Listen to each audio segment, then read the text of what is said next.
Assalamualaikum warahmatullahi wabarakatuh. Izin memperkenalkan diri, nama saya Adi Muhammad Yusuf, mahasiswa Universitas Cyber Asia, program studi PJJ Manajemen S1.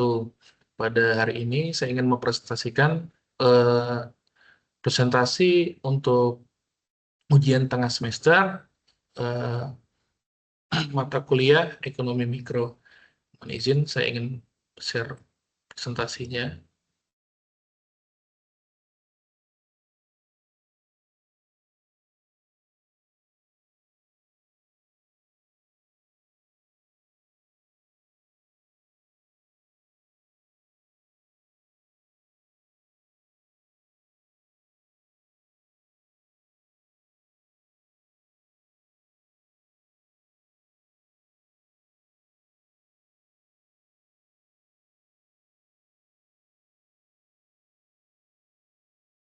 Ya, saya ingin membahas tentang kebijakan mikro Indonesia dengan tema kredit usaha rakyat atau KUR.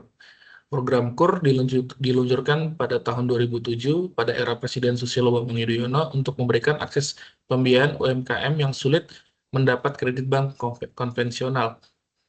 Programnya intinya adalah bunga yang rendah, anggunan fleksibel, dan program yang luas super mikro. Regulasi KUR berkembang sesuai dengan kebutuhan ekonomi. Landasan hukumnya yang pertama adalah Instruksi Presiden Nomor 6 Tahun 2007 yang merupakan peluncuran awal program tonggak awal penetapan kebijakan percepatan pengembangan sektor real dan pemberdayaan UMKM melalui skema kredit penjaminan. Lalu pada tahun 2019 ada Permenko nomor 8 yang menjadi pedoman pelaksanaan penyempurnaan aturan main penyaluran KUR termasuk penurunan suku bunga dan perluasan sektor produksi. Lalu pada tahun 2020 ada Permenko nomor 15, ini penyesuaian pandemi COVID-19 yang berisi tentang relaksasi kebijakan KUR untuk membantu UMKM bertahan di tengah krisis pandemi termasuk subsidi bunga tambahan. Mekanisme penyaluran program KUR disalurkan melalui bank penyalur dengan jaminan pemerintah lewat Askrindo atau Jamkrindo untuk meminimalkan risiko kredit macet. KUR mengubah UMKM menjadi produktif. Ada peningkatan akses modal dan produktivitas. Yang pertama ada perluasan usaha. UMKM yang sebelumnya kesulitan modal kini mendapatkan akses pembiayaan yang mudah. Hasilnya bisa membuka cabang dan varian yang baru. Lalu ada produktivitas yang naik. Modal untuk bahan baku berkualitas, peremajaan alat, dan investasi teknologi. Hasilnya efisiensi dan kualitas outputnya.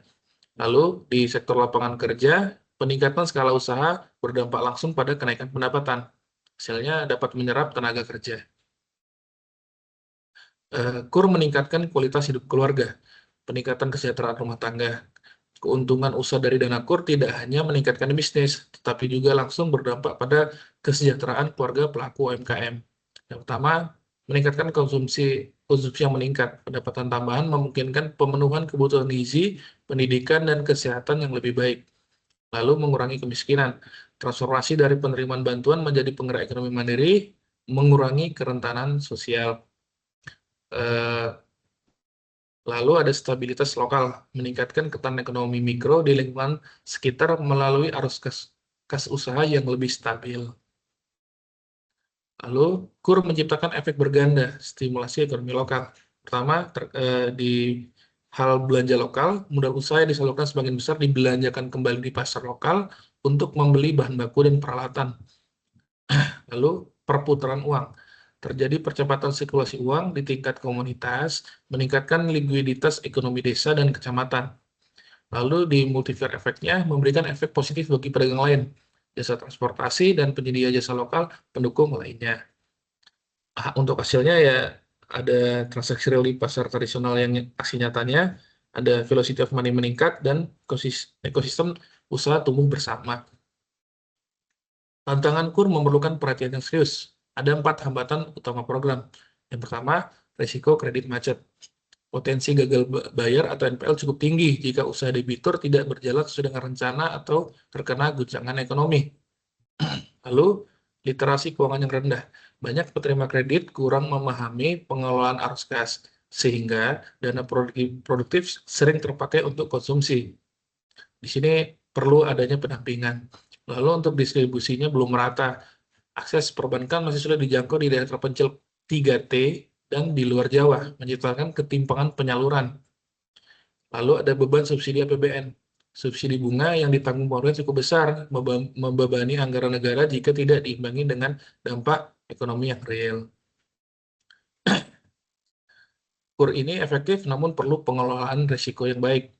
Untuk evaluasi programnya terbukti mendorong pertumbuhan UMKM dan meningkatkan kesejahteraan rumah tangga penerima secara signifikan.